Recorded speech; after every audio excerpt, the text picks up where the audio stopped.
What's up, everybody? Welcome to an episode of my my hip hop review.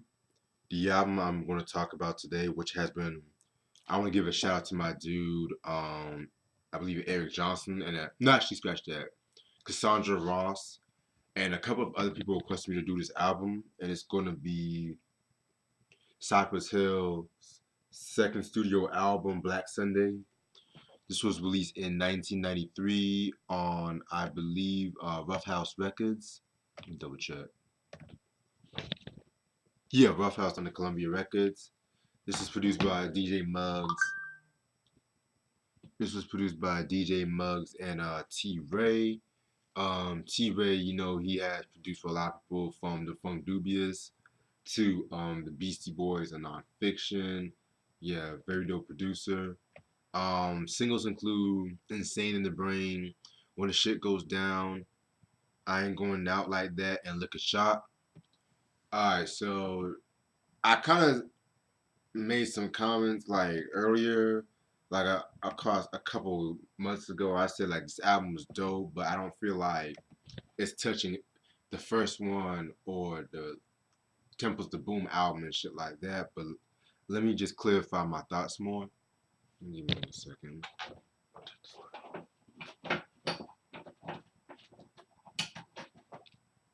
Sorry about that. Okay. So, for those of you who don't know who Cypress Hill are, they are a hip hop group. They're a hip hop group, hailing from. Oh shit. Excuse me. Hip hop group that consists of members, B Real, Sendog, and DJ Muggs. Um, they originated from Southgate, California, and the story about how they got together was like, DJ Muggs and B Real, they already formed a hip hop group called the Devastated Vocal Excellence and shit like that. And so he had already had another member by the name of Mellow Man Ace, but Mellow Man, he actually departed to have a solo career, and they recorded a demo, and I mean that's when Sendog came in the picture. And so fast forward to 1989, they have recorded a demo and stuff like that, which got them the deal to Rough House Records. And they dropped their first album, the self-titled first album, which very dope album, known for songs like "How Can I Kill a Man," the Funky Feel one, um, "Born to Get Easy," "Stone is the Way of the Walk." Like very dope album. The album, like I feel like doesn't get like a lot of praise in my personal. I mean, it gets praise, but it doesn't get like enough respect in my personal opinion.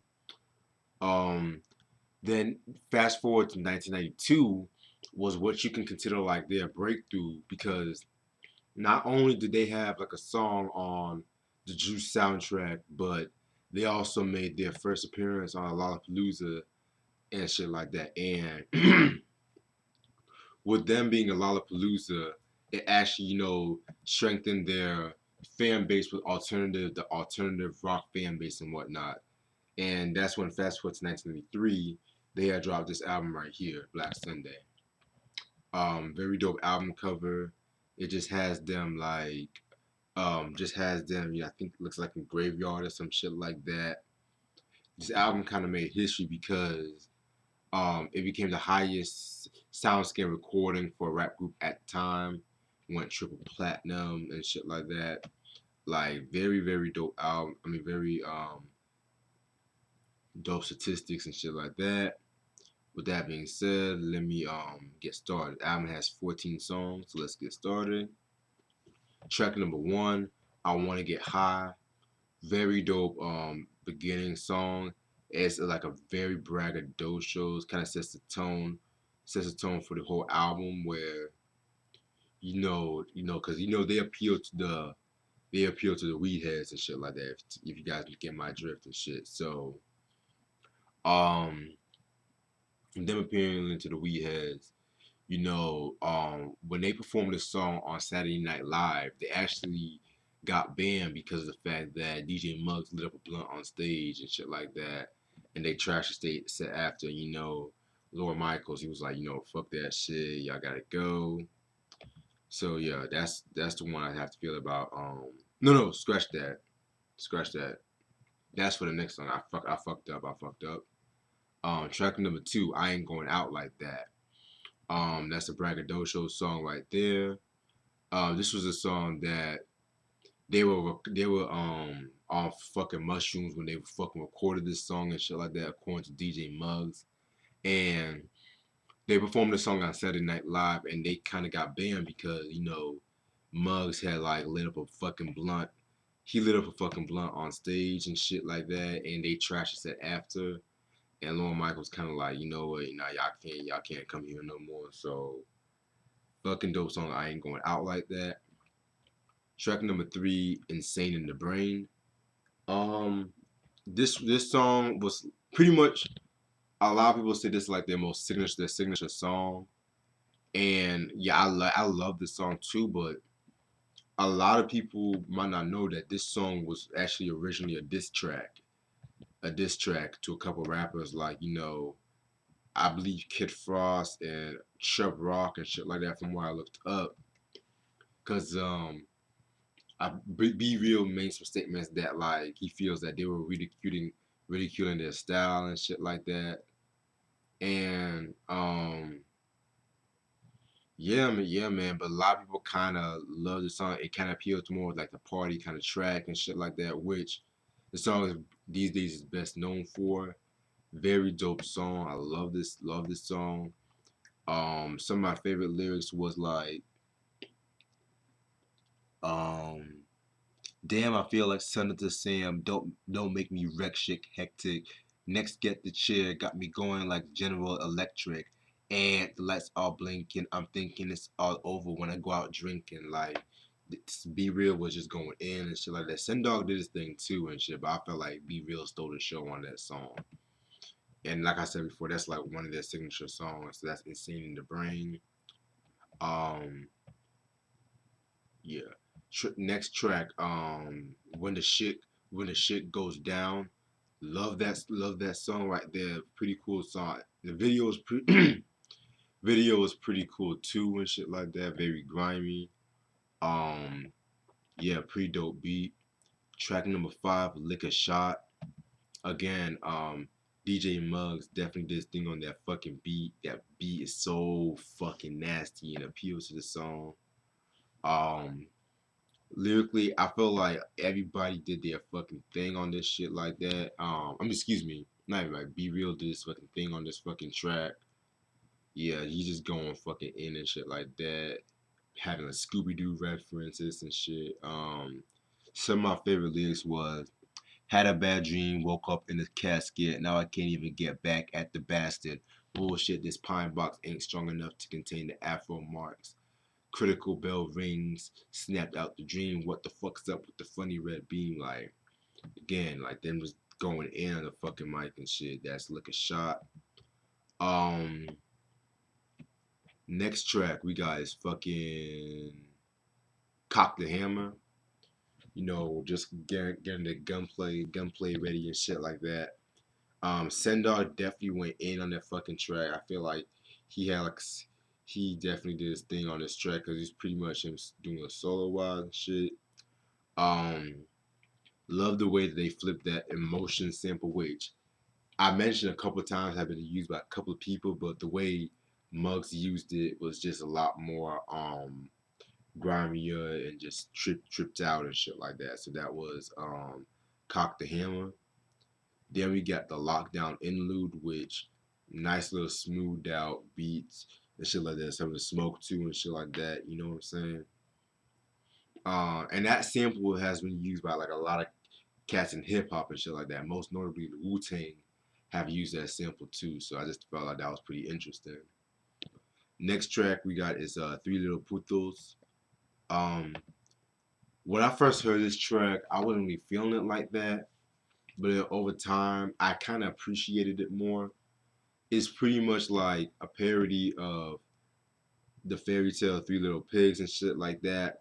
But the way Cypress Hill is describing Three Little Pigs is like three little like robbers and shit like that, And it's just like they will go after anybody that tries to mess with them and shit. So that's one thing I got from Three Little Putos. Track number 9, Legalize It. Again, another song that kind of appealed to like the weed heads and shit like that. Um, yeah, and they were like pretty much really one of the first rappers that really embodied that culture and shit like that, you know. So yeah, that's one thing I have to say about that. Next track I got is Hits from the Bong. My opinion, my favorite track off this album. Very dope beat, and I love how they had like the bong sound effects and shit. Um, Fucking love the way B Bill started off like hits from the bong, hits from the bong. Like very dope song. Um, Dope usage of the Dusty Springfield sample, which has been used a lot of times in hip hop. I feel like this is one of the best usages of the sample, in my personal opinion. Loved when B-Real said, I like a blunt or a big fat cone, but my double barrel bong is getting me stoned. Home skillet, there's water inside, don't spill it. It smells like shit on the carpet, still it. Like, very dope track and shit like that. Nice wordplay on that. Track number 11, What Goes Around, Come Around Kid. That song was okay and shit. Wasn't really feeling it like that, to be real. Um, Track number 12, A to the K, which that song actually first appeared on the White Man Can't Jump soundtrack. Very dope movie.